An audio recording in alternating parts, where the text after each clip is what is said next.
ম্যাকাইয়ে প্রথম দিন জিম সেশনে কাটালো বাংলাদেশ দল। হয়নি মাঠের কোনো অনুশীলন। ডারউইন মহাকাব্যে উজ্জীবিত টাইগাররা। লক্ষ্য এখন ম্যাকাই টেস্টে অস্ট্রেলিয়াকে রুখে দেয়া। এমনটি হলে আরও বড় ইতিহাস রচনা করবে শান্তর দল।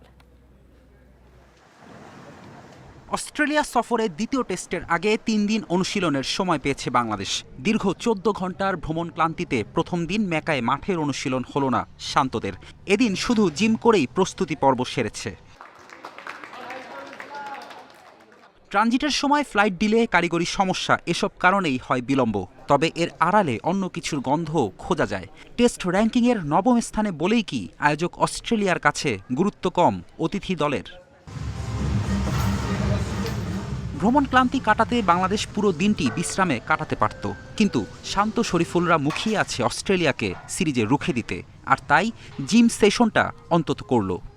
জার্নি খুব ভালো ছিল। আমাদের ফ্লাইট ডিলে হওয়ার কারণে ট্রানজিট একটু লম্বা হয়েছে। টিমের এনভায়রনমেন্ট খুব ভালো, এবং কি আমরা একে অপরের সবাই দেখতেছি একে অপরের উপর সাপোর্ট করে, প্রতিটা টুরি করে।